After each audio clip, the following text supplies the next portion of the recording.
രാമചന്ദ്രാഭിഷേകം ശ്രീരാമചന്ദ്രാഭിഷേകം സീതയാ സഹിത രാമചന്ദ്ര രഘുവീരരാജ്യാഭിഷേകം ശ്രീനീലകണ്ഠാഭിഷേകം ആഞ്ജനേയ പരിസേവ്യൻ ധീരഭരതാഭിപൂജ്യൻ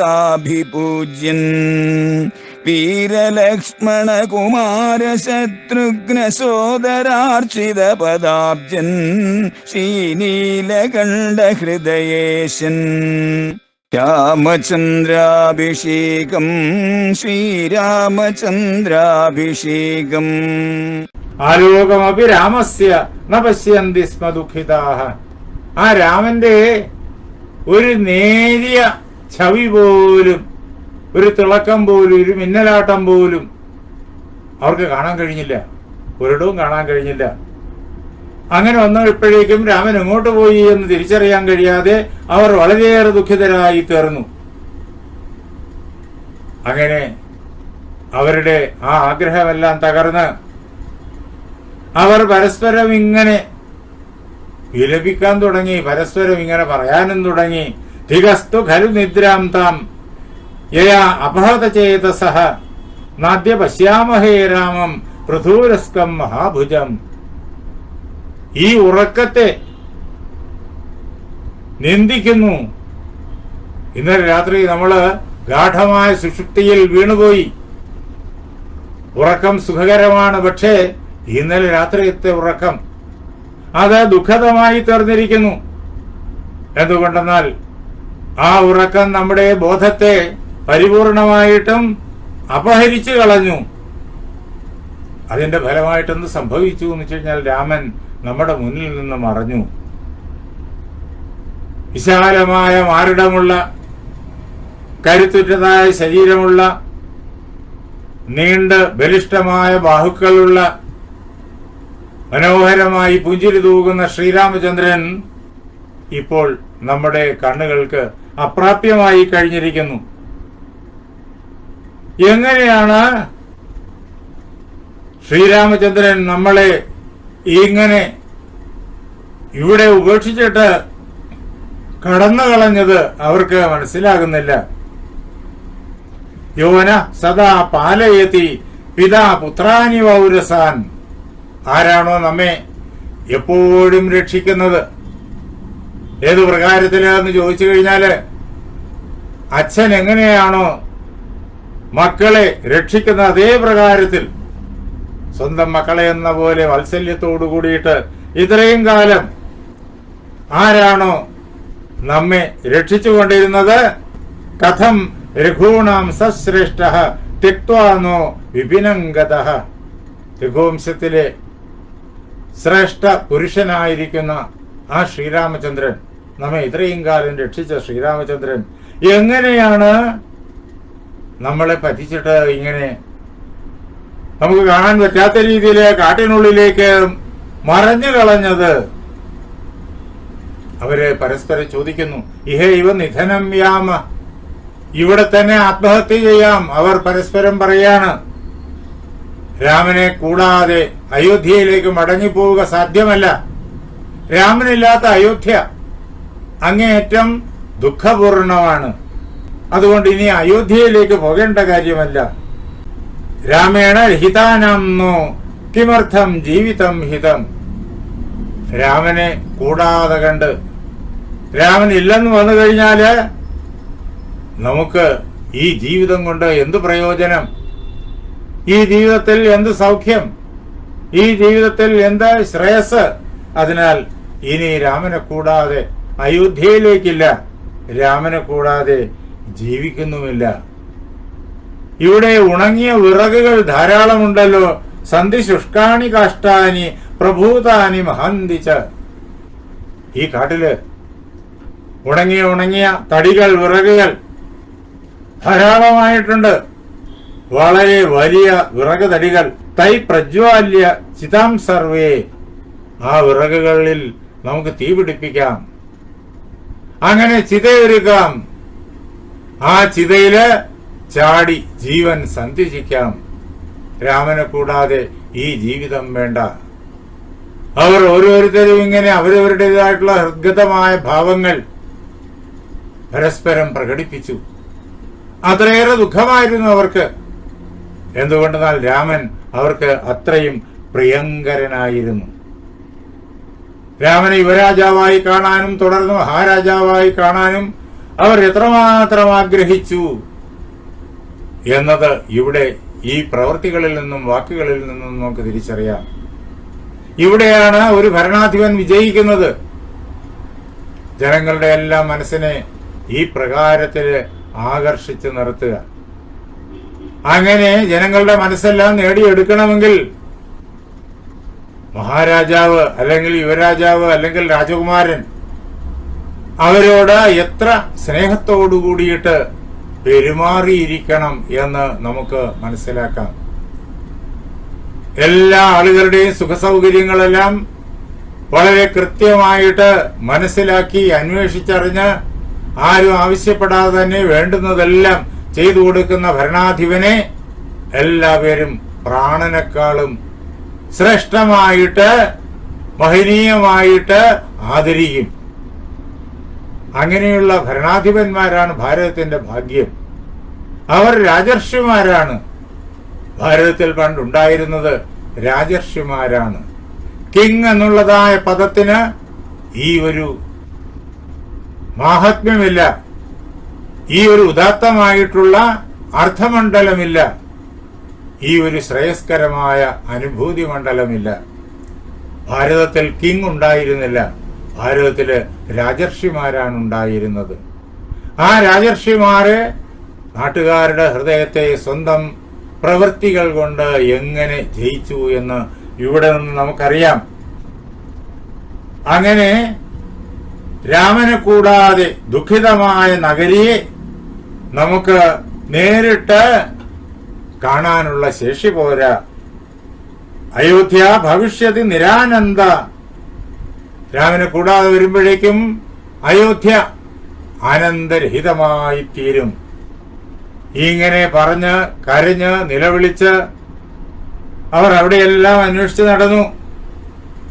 അപ്പോഴേക്കും ചിലർക്ക് തോന്നിത്തുടങ്ങി, ഒരുപക്ഷെ രാമൻ തമസ കടന്ന് അക്കരെ കാട്ടിലേക്ക് പോയി കാണും. അതാർക്കോ ആ ബുദ്ധി ഉദിച്ചു. അവരെ അവിടെ വെച്ച് തമസ മുറിച്ച് കടന്നു, നീന്തി കടന്നു, കാനനത്തിനുള്ളിലേക്ക് ചെന്നു. അപ്പോഴുണ്ട് ഒരു വഴി കൂടി രഥം പോയ അടയാളം കാണുന്നു. അതിലേ അന്വേഷിച്ചു പോയി. ഏറെ ദൂരം പോയി. അപ്പോഴേക്കും ആ രഥം തിരിഞ്ഞ്, ആ അടയാളം തിരിഞ്ഞ് ഇങ്ങ് പുറപ്പെട്ട സ്ഥാനത്തേക്ക് തന്നെ വരുന്നതായി കണ്ടു.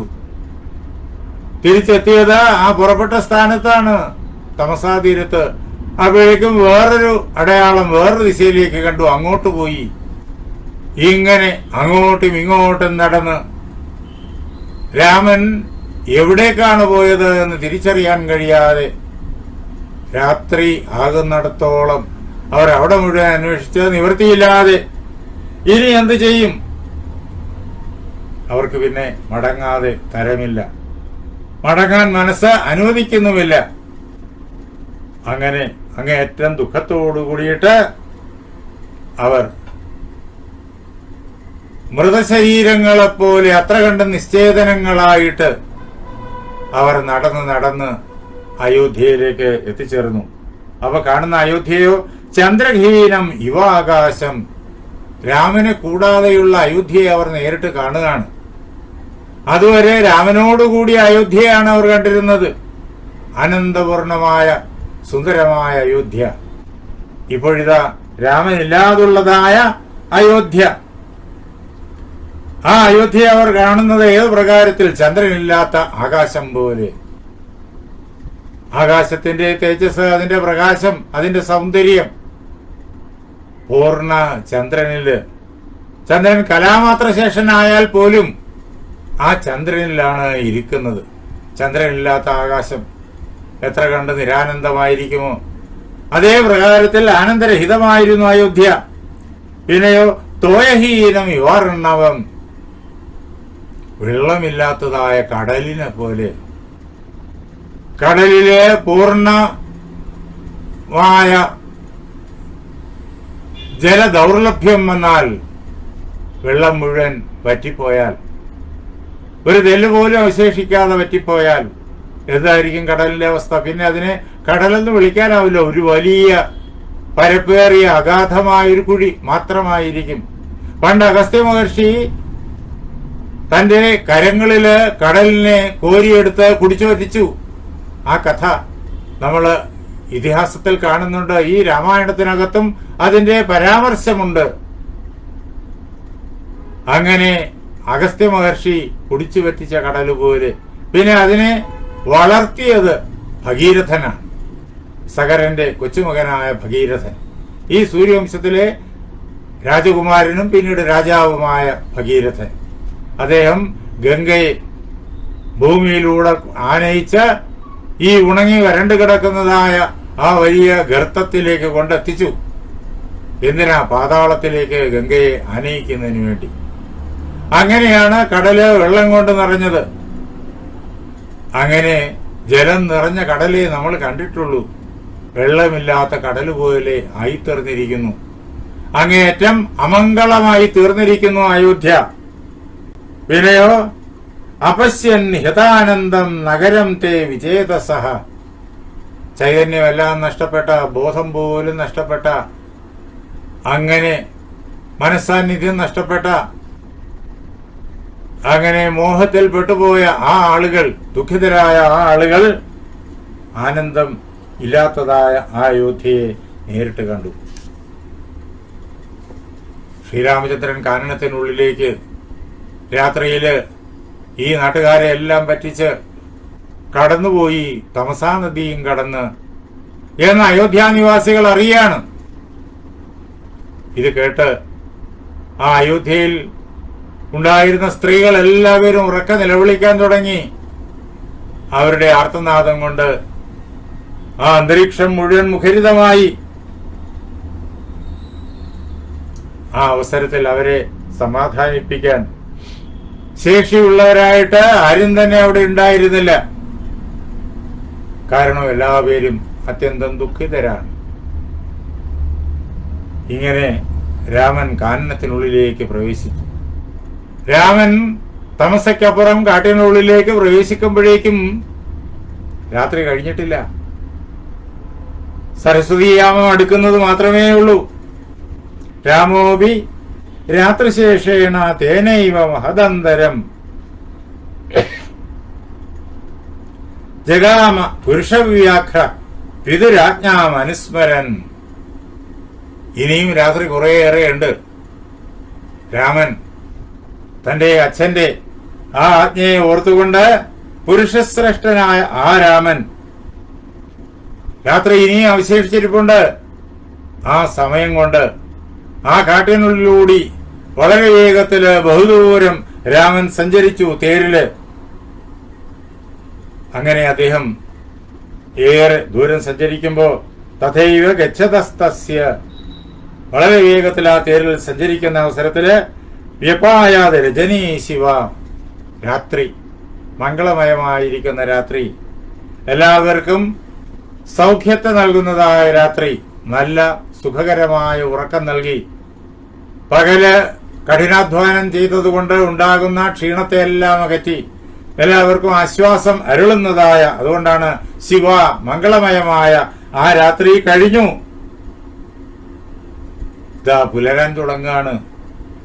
പ്രഭാത സന്ധ്യ വന്നു കഴിഞ്ഞിരിക്കുന്നു. പ്രഭാത സന്ധ്യയെ വന്ദിക്കണം. വിശ്വാമിത്രൻ കാനനത്തിലേക്ക് രാമനെ വിളിച്ചുകൊണ്ടുവരുന്ന വഴിക്ക് ആ സരയൂ തീരത്ത് രാത്രി സമയത്ത് അവരുറങ്ങി. നേരം പുലരുന്നതിന് മുമ്പ് സരസ്വതീയാമത്തിൽ വിശ്വാമിത്രൻ രാമനെ വിളിച്ചുണർത്തി രാമനോട് ആ പ്രഭാത സന്ധ്യയെ എതിരേൽക്കാൻ, പൂജിക്കാൻ പറയുന്നത് നാം ഓർക്കുന്നു. കൗസല്യ സുപ്രജാരാമ പൂർവ സന്ധ്യാപ്രവർത്തതേ ഉത്തിഷ്ഠ നരശാർദൂല കർത്തവ്യം ദൈവമാന്യകം. ഗുരുനാഥൻ പഠിപ്പിച്ചു കൊടുത്തിരിക്കുന്നതായ ആ പാഠം രാമൻ എങ്ങും മറന്നുപോയിട്ടില്ല. എന്നും അതേ പ്രകാരത്തിലാണ് രാമൻ ആ അവസരത്തിൽ ഉപാസ്യത്ത് ശിവാം സന്ധ്യാം വിഷയാൻ അത്യഗാഹത. അദ്ദേഹം മംഗളമയമായിരിക്കുന്ന ആ സന്ധ്യയെ, പ്രഭാത സന്ധ്യയെ വിധിപ്രകാരം ആചാര്യന്മാർ പറഞ്ഞു തന്നിരിക്കുന്ന പ്രകാരം ആദ്യം വസിഷ്ഠ ഋഷി അത് പഠിപ്പിച്ചിട്ടുണ്ട്. പിന്നെ വിശ്വാമിത്ര ഋഷി അത് പഠിപ്പിച്ചു. കാട്ടിൽ ജീവിക്കുമ്പോഴും ആ ക്രമം എങ്ങനെ തന്നെ ദീക്ഷിക്കണം എന്ന് വിശ്വാമിത്രൻ പഠിപ്പിച്ചു. അതിന് അതേ പ്രകാരത്തില് ദീക്ഷിച്ചുകൊണ്ട് അദ്ദേഹം വളരെ വേഗത്തിൽ വീണ്ടും ആ തേരില് എത്ര ദൂരം പിന്നിടാൻ കഴിയുമോ അത്രയും ദൂരം പിന്നിടാനുള്ള ശ്രമത്തിലാണ്. അങ്ങനെ കാടുകളിലൂടെ കാട്ടുമൃഗങ്ങളെ കൊണ്ടും പക്ഷികളെ കൊണ്ടും പാമ്പുകളെ കൊണ്ടും വള്ളികളെ കൊണ്ടും ഒക്കെ നിറഞ്ഞതായ ആ കാടുകൾക്കുള്ളിലൂടെ വൈവിധ്യമാർന്ന ദൃശ്യങ്ങൾ കണ്ടുകൊണ്ട് പലയിടങ്ങളിൽ എത്തുമ്പോഴും പകലാണെന്ന് പോലും തിരിച്ചറിയാനാവില്ല. അത്ര കണ്ട് നിബിഡമാണ് കാനനം. വൃക്ഷങ്ങളെ കൊണ്ട് അത്രയേറെ നിറഞ്ഞിരിക്കുന്നു. അങ്ങനെയുള്ള ആ കാടുകളുടെ ആ അവസ്ഥകളെല്ലാം വീക്ഷിച്ചുകൊണ്ട് അങ്ങനെയുള്ള ആ യാത്രക്കിടയ്ക്ക് ചിലയിടങ്ങളിൽ ചെല്ലുമ്പോഴേക്കും ചില നാട്ടുംപുറങ്ങൾ കാണാം.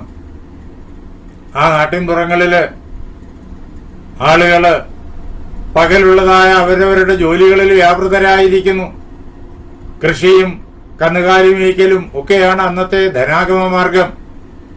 ഇന്നും യഥാർത്ഥത്തിൽ നമ്മുടെ അടിസ്ഥാന ധനം അത് തന്നെയാണ്. ഭക്ഷണമില്ലെങ്കിൽ നമ്മുടെ കയ്യിൽ വേറെ എന്തെല്ലാം ടെക്നോളജി ഉണ്ടായിരുന്നാലും അതൊന്നും യാതൊരു പ്രയോജനവും നമുക്ക് തരുന്നതല്ല.